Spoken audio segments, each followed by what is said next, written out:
Imagine a world where men stepped up and answered God's call to reach their full potential. Imagine a world where men put their faith and trust in God unwaveringly and without qualification. Imagine a world where men lived out God's purpose for them in everything they do.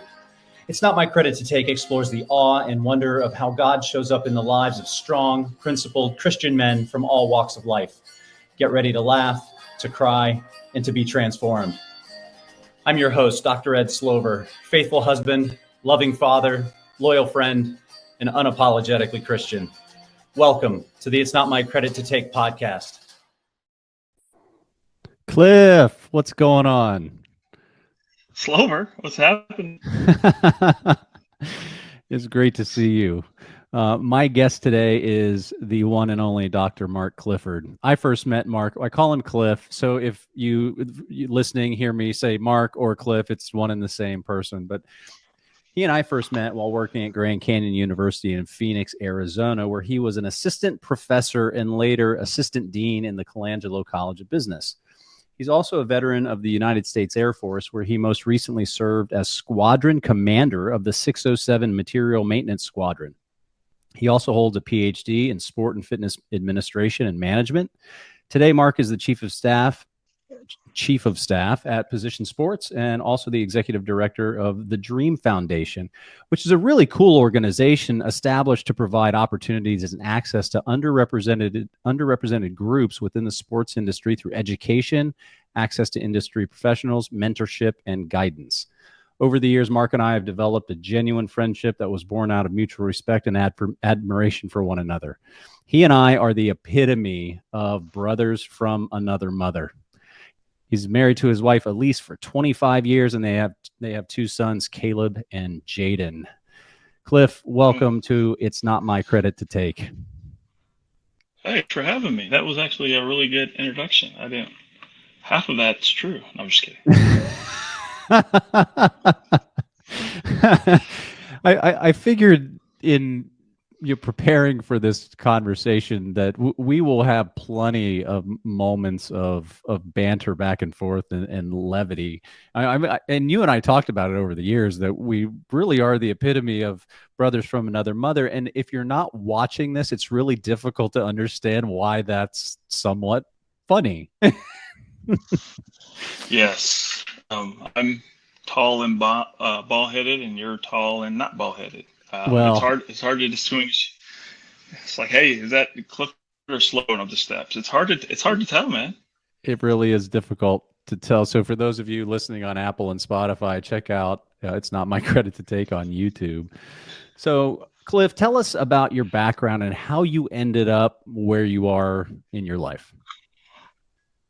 Actually, it's a long background, and a lot of the credits to my father. So I'm born to my dad, who's the fourth black general officer in the Air Force, and a mother who's an immigrant from the Philippines. And so they were previously married and had my brother and I were a little bit older, and then we both have a half brother and half sister. And I grew up with my dad not knowing what it meant to be a general officer in the military. It was just a dad, right? There was a lot of things that we did in and around the house, and grew up a lot of people in and around the house as he hosted a lot. And then we moved to Michigan, where he worked for General Motors.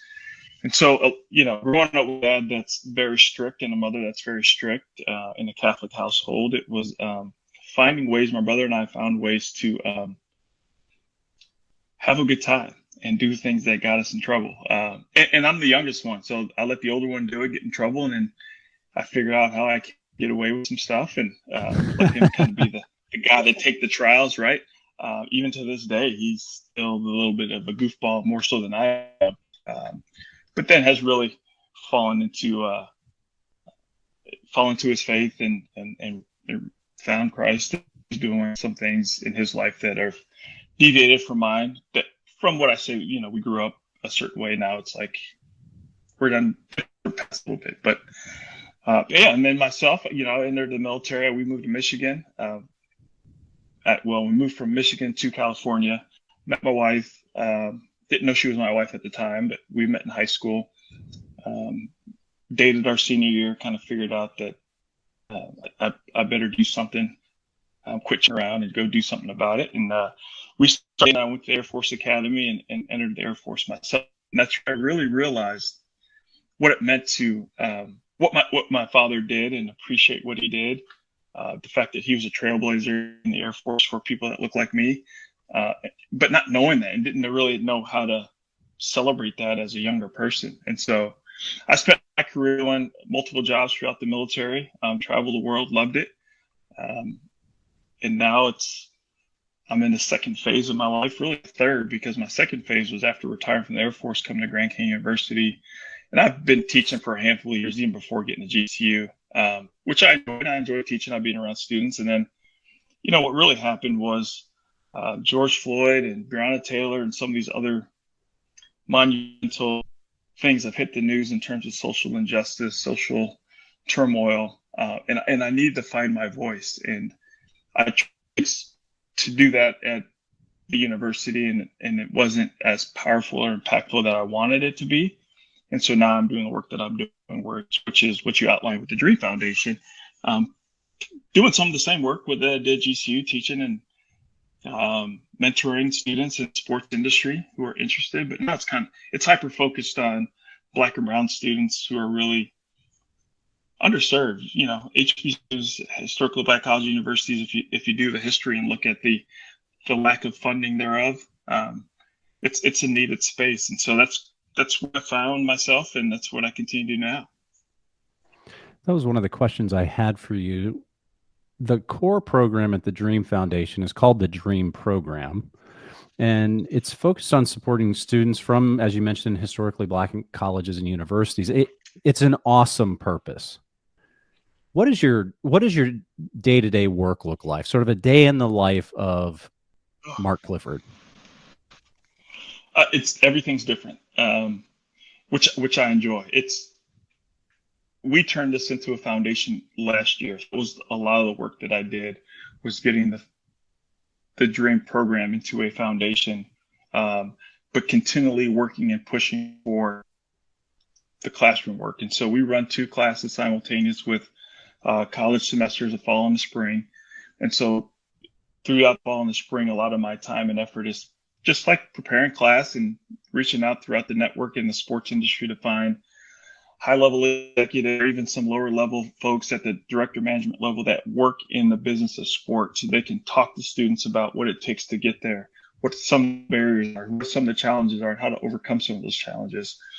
So a lot of that work is done in terms of teaching the class, but it's everything else to running a business and the financial piece to that. There's outreach. You've got to find the right guest speakers. There's outreach to find sponsors and fundraisers. There's outreach to increase and create an advisory board that supports the mission of the foundation. So there's all these other things that kind of pile up on my to-do list every single day and every single week. And it changes daily. And you can be going one direction, get pulled into something else, because I do also serve as a chief of staff of positions which is an event marketing company, event operations company.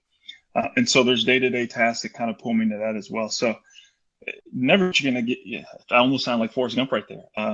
But you never know, some days may take a left turn. You're not expecting any of this, and it's just one of those things you just ebb and flow with. You mentioned just a few moments ago that the Dream Foundation serves underserved, underrepresented persons of color. And you also talked about really finding your voice. What's your message around the topics of George Floyd and others that you would want really, I guess, to be adopted by really mainstream America in terms of tolerance and treating people with dignity and respect? What would your messaging be, or what is it? Yeah, I think that it's about first identifying that there has been a history of challenges of people of color in this country. It's not new. Just the fact that it was on TV for the last couple of years doesn't mean it's a new thing for Black community and brown community. And so it's understanding the history, being empathetic, but at the same time working together through love and support, because that's really what it boils down to. I mean, you talked about friendship at the beginning between you and I. I mean, that's what it boils down to, is having open, honest conversations about what some of the challenges are, but then don't sit and complain about it. Let's find a solution and help propel and uplift others so that they're impactful also. Be intentional about the work that you do, and do it for the right purpose. So let's not do it to put our name on the board and say we're trying to do something. Let's actually do it. And so my message is really, hey, empathize, understand the history and where we're going, but there's roadblocks. But for the students that I talk with, it's about, how do you overcome those roadblocks? Don't let people hold you down. Find ways to get in, through, and around to meet your goals and expectations, the thing that you want to do. Yeah. So you and I became fast friends when we met, and one of the things that I chat with my kids about, I chat with my students about, is that personalities don't always have to match, but what connects people or disconnects people really comes down to core values. And they don't always have to be identical, but they're more similar than not. With that said, you and I look different. And I don't know what it's like to be a person of color. And so whenever you say empathize, I conceptually understand what that is, but not having ever experienced what you've experienced, I find that somewhat challenging. Knowing that, what advice could you offer to me or any other non-person of color to really try to find a way to put ourselves in the shoes of a person of color in contemporary America? Yeah, that's a great question. I think that's really difficult to do and really conceptualize, right? You almost have to conceptualize what that means, right? It's hard to ask you and say, hey, Ed, have you ever been in an elevator? And when you walk in the elevator, people clenched their purse or moved away from you, or saying walking down the street, or said subtle things about, oh, he doesn't look like us. Like, you'll never, right? You're in a position where you probably will never have that same experience that I've had. And those are just minor things that I mentioned. And it's like, but when I bring that to you and I have that conversation with you, it's like, I guess it's just opening up your mind and your heart to kind of understand what that could really mean, what that really means, for you as a white male, and then how you would treat others outside of it. Like, and again, right, you're an open dude, you walk with Christ, you've got strong moral values. I don't see, like, I never looked at Ed and be like, oh man, he doesn't like me because I'm a black dude. That never come across my mind, but it's just more of like, how do you understand, like, this is something that has affected this community for long before a George Floyd incident happened? Yeah. How can I then be an ally, supporter, partner of this, or of people of color? And again, I think I go back and forth, and I'm challenging myself too, because I think we're right now in a society where we're hypersensitive about stuff. It's funny, and I say that because I had a conversation with somebody. We were talking to an organization looking for partnership. I won't mention the company name, but one of their mission is to increase Black content for Black television.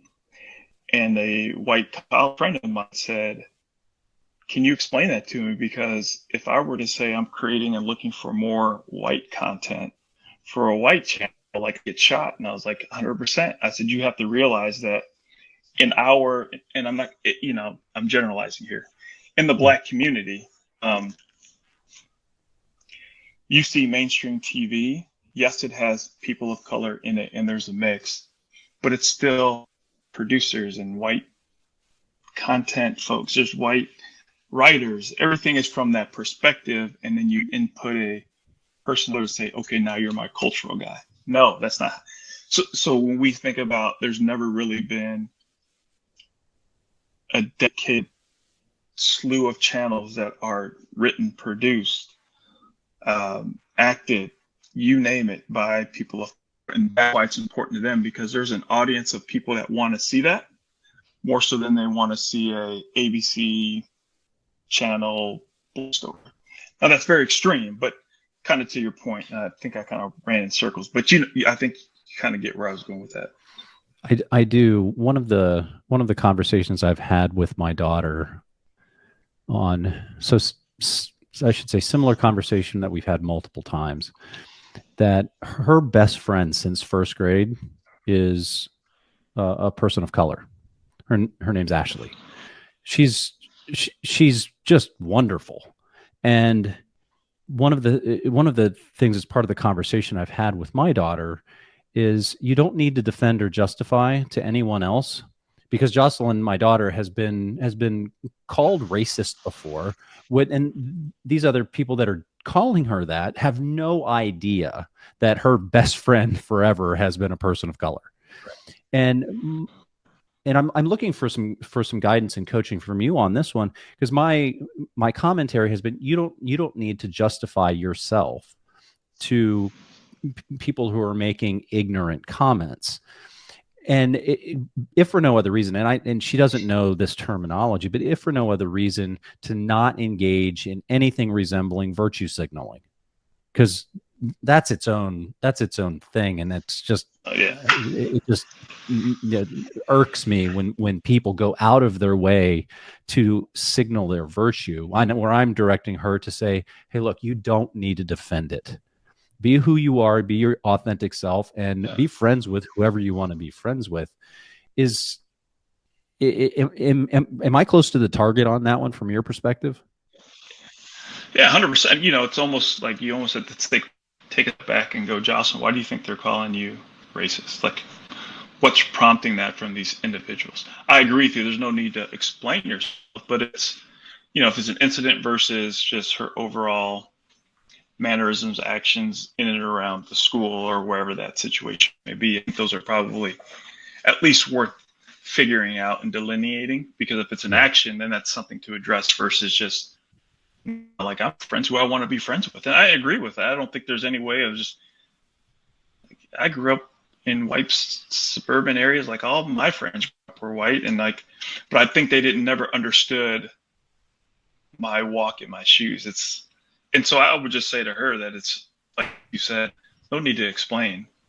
You become friends with people you become friends with. You love the people that you want to love, and then you just support those friends and those people that you love and surround you. And I think, right, she'll be fine, and she'll work her way through some of those name calling or, whatever that situation prompted those folks to say that to her. Because, especially if they're younger, I don't even think they know what racism means, to be honest. Yeah. Agreed.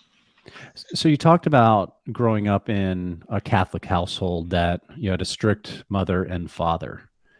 Was that what brought you to Christ, or did you have any other experiences along the way that were transformative in that regard? No, that was it. I mean, it was, for me, it was our family. That's who we were. And so we grew up going to Catholic mass, and so that was really a family value. My mom and my dad both were Catholic, and so that's what drove us and my family, and what drove me to learn and understand and have my own way of celebrating and praying and showing my faith. And when I got to college, I had a decision to make of if I wanted to continue to go to Catholic mass or choose my own path. And I decided to choose my own path and choose my own way. And that was, it was just a choice that I made. And I think my walk is mine. It's unique to me, the way that I want to celebrate and support and love and show my faith has just been, it's not outwardly, it's just who I am. And it works for me and works for my family. And, I think that's where I stand. So when you talk about God, what do you talk about?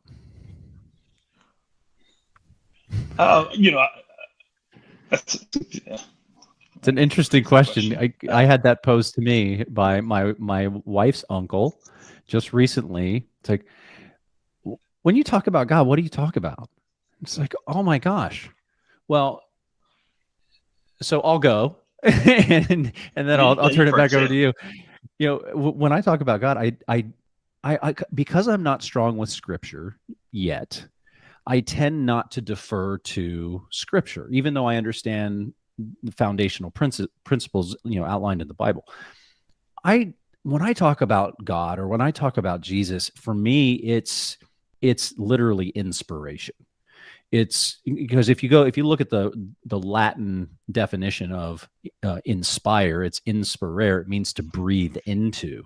So when I talk about it, it really is just like from the inside out, and it's really hard to put words to. It's almost like trying to drink coffee with a fork. It's really difficult. I tend to, in addition to not being strong with scripture, I tend to not like certain platitudes associated, like, well, we're all sinners. I mean, that I don't know how much value that adds to the conversation, or it's all part of God's plan. I'm not entirely sure how much value that adds to that. So, for me, it's just seeing awe and wonder in things every single day. And that's how I connect the dots, at least for me. So now that I went, it's your turn. I'd say you answered that really well. I ditto. No, I think it's similar to the same for me. It is. I'm not very strong with scripture. My brother is. He's quick to hit me with this, something out of the Bible, a scripture that talks to him, and he's really good with that. I am not. I'm the opposite of that. But I'm the same. That was a good way of putting it, like inspirational, motivational. I do believe that there's a plan, and I do believe that it's guided by God and Jesus. And I do believe, when I talk about putting faith in things that I feel strongly about, like I do feel that I have the support of God. My way of talking and communicating and praying, and I do that through my grandmother, who has passed a while ago, like who I pray to, for protection, support, and love, because I believe that she's in heaven sitting next to God. So there's ways that I do that internally, but that's a great way of putting it. I do think it's inspirational. I do talk when I do. I don't do it often, but when I do, like, yeah, that's a good way of putting it. Inspiration. Look at you, Ed. You're giving me answers. I like it. Well, every now and again. I mean, the hamster wheel, in between the ears goes round and round from time to time. Yeah. Has your faith in God ever wavered? No. I just think I've taken a step back from outwardly and going to church every Sunday, and like I've taken a step back, but I've never wavered in my faith in Him. And I'll tell you, even from a military standpoint, a lot of leaders would say, God, family, country. God, country, family. God was always first. From a military standpoint, from a very structured institution, I was like, man, are we allowed to even say that? But yeah, like, why not? That's who that person was. So I got more and more comfortable with the blessings and saying that out loud, as when I got to the rank where I was the person in charge, or the person in front of the group, giving thanks to God for the support and love, and especially, watching over our military members, especially during time of war, because I was serving during Iraq and Afghanistan war. So I think there's never a time I wavered. I was just maybe a step back. From what I know of you, you've always been someone that's shown up to answer the call of God's potential, whether it's as a husband, father, service man, service person. I don't know what the nomenclature is today in the Air Force. Certainly teacher, business person. What's been the driving force for you to step up and answer the call? Does that go back to your upbringing? Is it military, combination? I think it's a combination of all of the above. I think it's, as we grow older, I think we try to figure out what we're good at. I think then we want to really exploit and leverage that. And so you go to the business mindset. How do you exploit and leverage that to make money? You go to a mindset. You go, what can I be really good at so that I can show my love and support for my family and grow a family? From a military standpoint, it's I get it to make sure that the mission is complete. And so for me, I think it's a combination of all the above of figuring out what you're really good at. And so I've been really, in my opinion, as I think through my career and where I am today, I think, the time at GCU and then stepping away to now, not to say I've ever really felt hamstrung by the military, but I definitely from a very conservative institution, there's certain things you can and can't do. And I felt like maybe I wasn't 100% my authentic self because I had to be careful in certain areas. And there's certain, because from a political standpoint, from a rank standpoint, from a race standpoint, now I feel like I have a voice where I can continue to do the work that I think I'm here to do, which is support others and uplift others. In the military, part of that structure is if you're doing it, you're uplifting others. It's not about achieving a rank and leaving everybody behind you. It's about achieving the rank and how do you uplift everybody else to also do there. There's enough for everybody. And I have that same mentality now with whether it's with students or people in my life. It's how do I uplift others? And so that's where I think I've evolved over my course of my life to this point. Got it. So switching gears just a little bit, last fall, I had half dozen male students come up to me after class separately, and they mustered the courage to ask, what does it mean to be a man? And admittedly, Cliff, the first time I got the question, I wasn't prepared to hear that question, so I didn't know exactly where to go. But upon reflection, I was thinking, well, what was it like as a kid?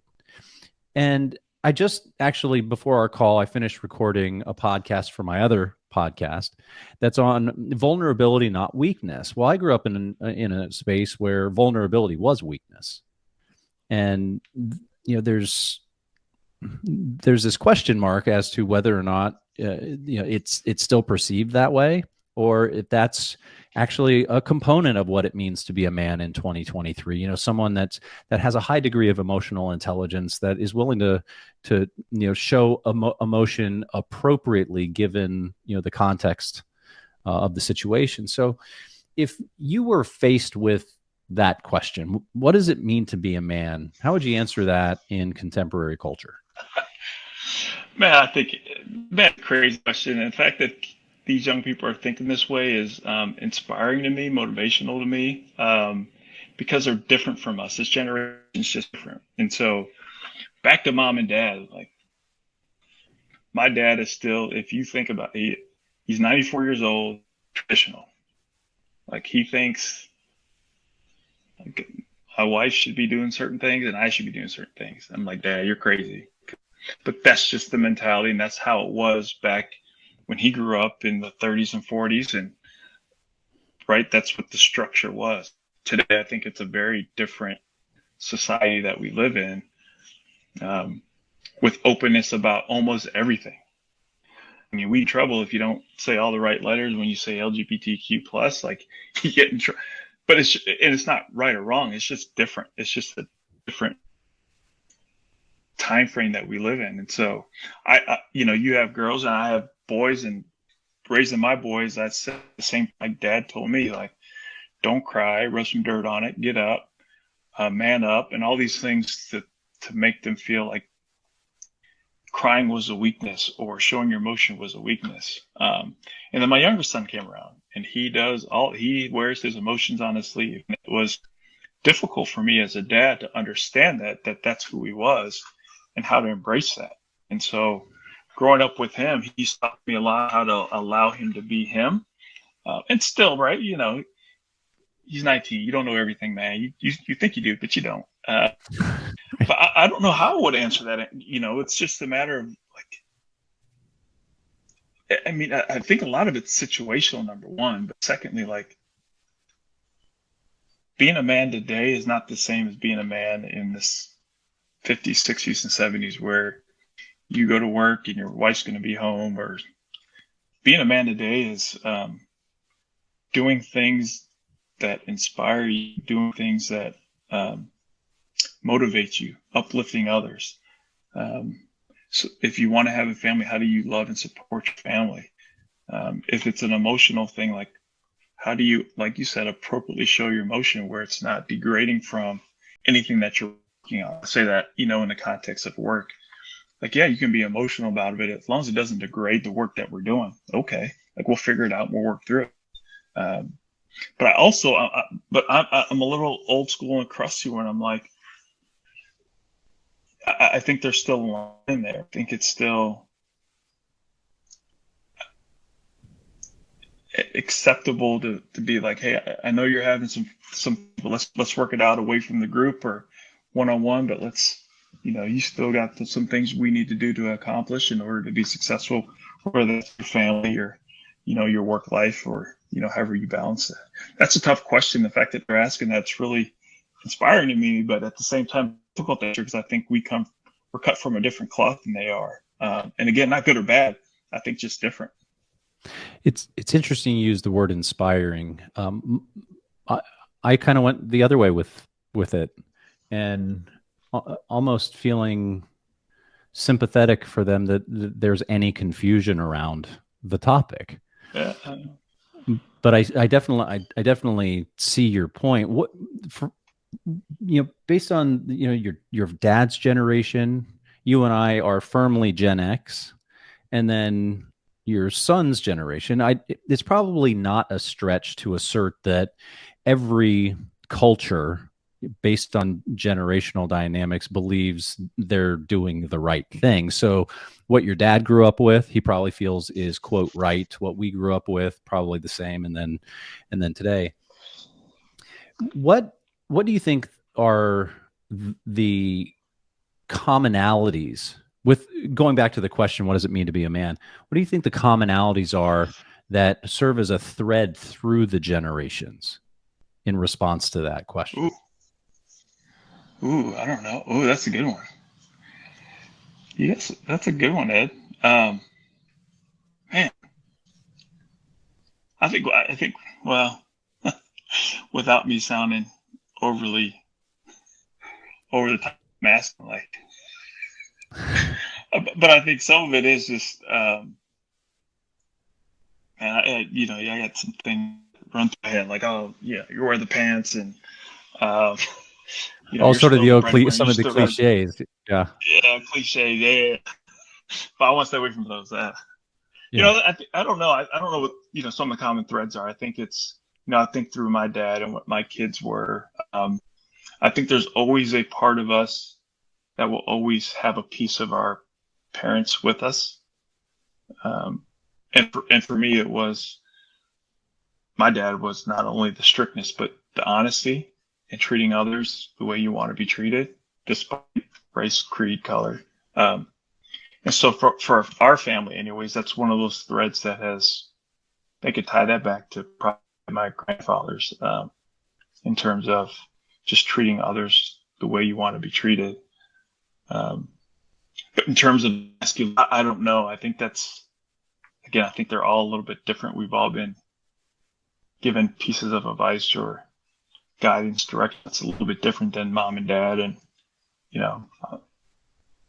the generation prior to that. I don't know if I'm answering that one very well, but I probably have to think a little bit harder on that one. What do you think that thread is? Do you have one that's kind of sticks out?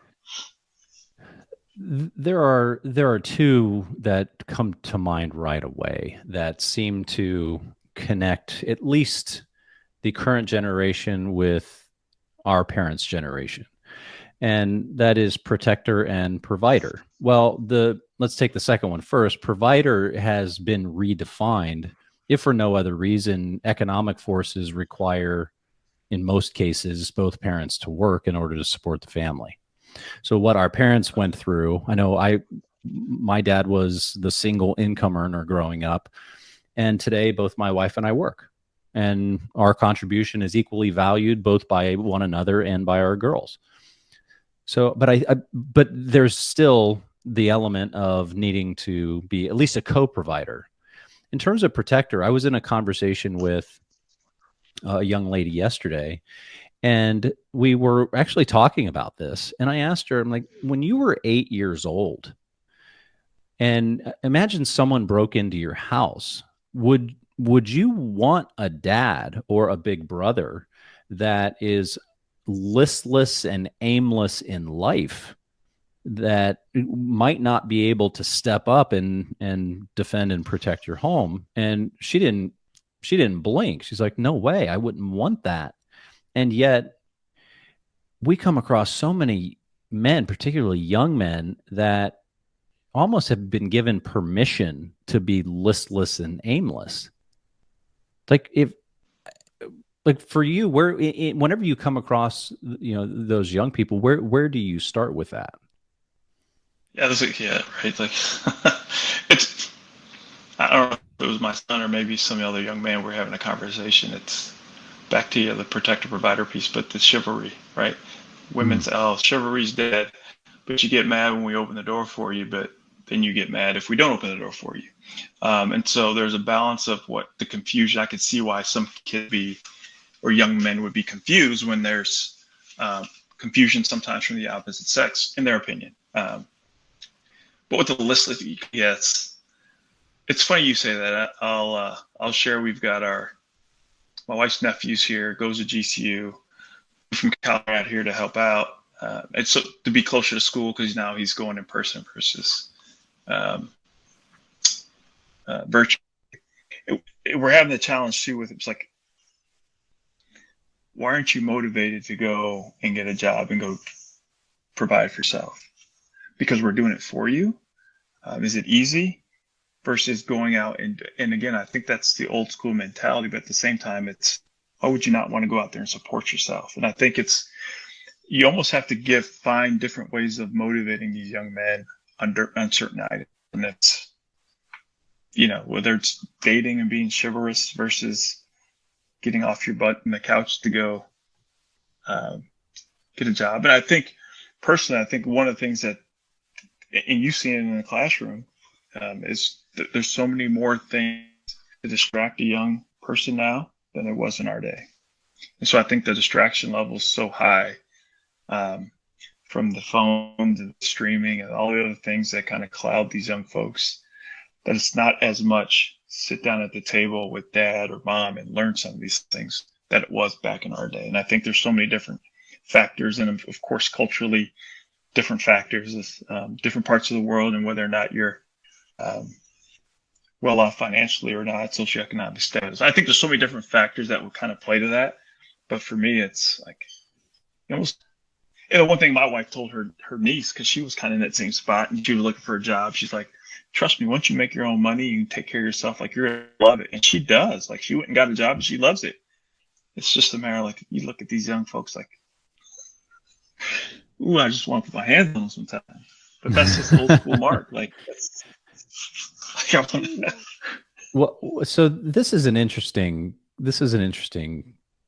point, because every preceding generation looks at the current generation as entitled, without the recognition or admission of who's doing the entitling.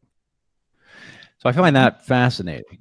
And that you couple with what your wife had said about, earning your own money. Well, if we stop entitling them, if we actually can help expedite and appropriately expedite severing that financial cord, it's liberating. I mean, you and I went through that it's scary, where, I mean, there's really technically no safety net once you're no longer financially tethered to your folks, and the freedom that comes with it. And one of the things that I talk about is the family we're born into. Those are involuntary relationships. All of the friendships or romantic relationships, those are voluntary. And until we're no longer financially tethered to our parents, that relationship is still involuntary. Now, what I'm not saying is they won't ever not be your parents. They certainly will always be your parents. But once the financial connection has been cut, technically those relationships become voluntary. And I'm just wondering if we can actually do a better job promoting that, particularly in young men, where that sense of freedom serves as a driver and motivator for them to take new and different action. What's your take on sort of that whole mindset?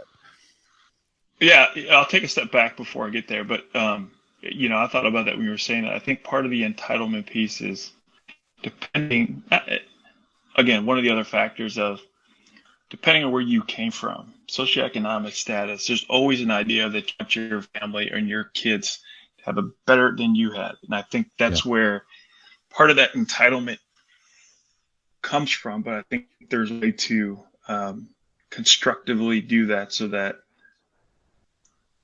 your kid knows that there's a way to still strive for something, strive for that financial freedom, strive to support themselves. One two is that Caleb is very much like he wants to do that, which is amazing. And so it's that next step. Like I'd love to have more of those. That's a great way of putting it, right? That voluntary versus involuntary relationship. If you're no longer tethered to your parents, what could you do? If you're no longer tethered to your parents financially, how would you do it? How would you do things differently? There's so, right?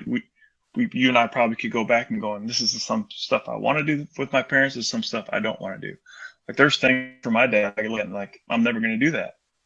And I haven't because I've learned, because I want to be a father a certain way. And so I think it's a great way of putting it and kind of sharing an idea of that there's opportunity to grow and be and do and create, blossom if you have the motivation to go step away from a financial standpoint.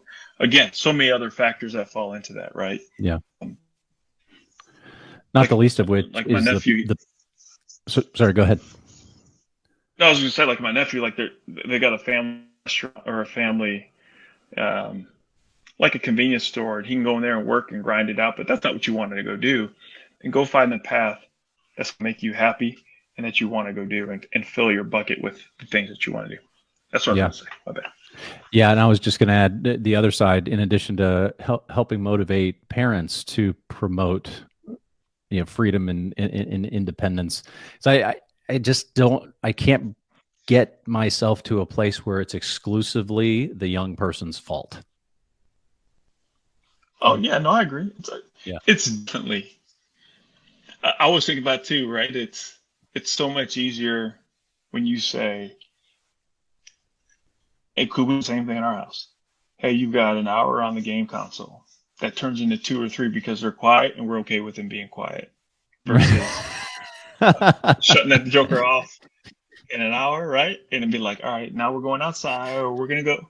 If I get another hour and a half quiet, I'm good.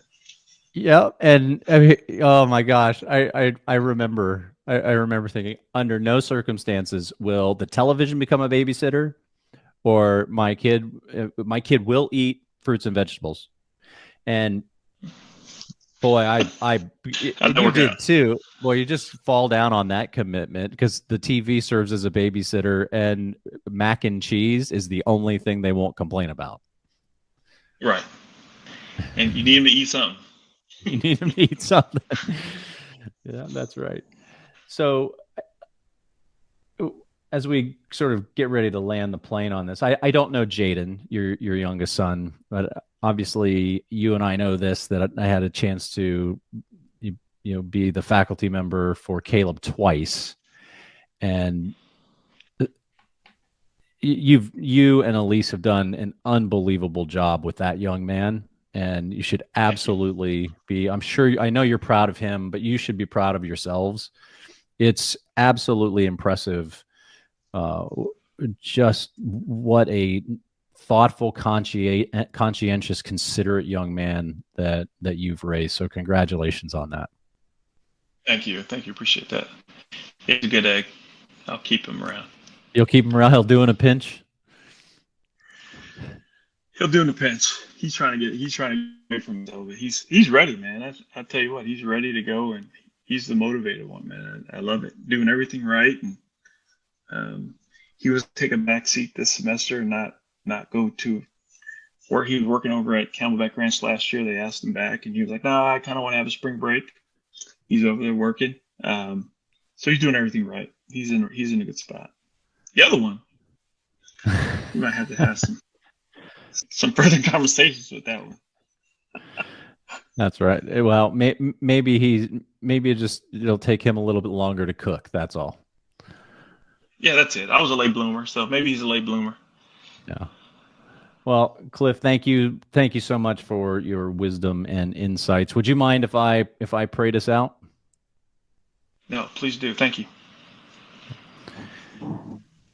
Dear Lord Jesus, thank you so much for having the opportunity to spend time with just a wonderful man, Mark Clifford. He's a dear friend of mine, and he's just done so many things right in his life. And the work he's doing now to help underserved, underrepresented persons of color is extraordinarily noble and awesome. Please continue to watch over him and those that are in support of those efforts. Please watch over his family, his sons, Caden and Jaden, as they continue navigating school and get ready to get out into the world and make their own mark. I ask these in your precious name. Amen. Amen. Thank you. All right, buddy. All right, man. Thank you for your time. Yeah, thanks for having me on. You're sure welcome. God bless. You can contact the show at itsnotmycredittotake.com. We'd love to hear from you. God bless.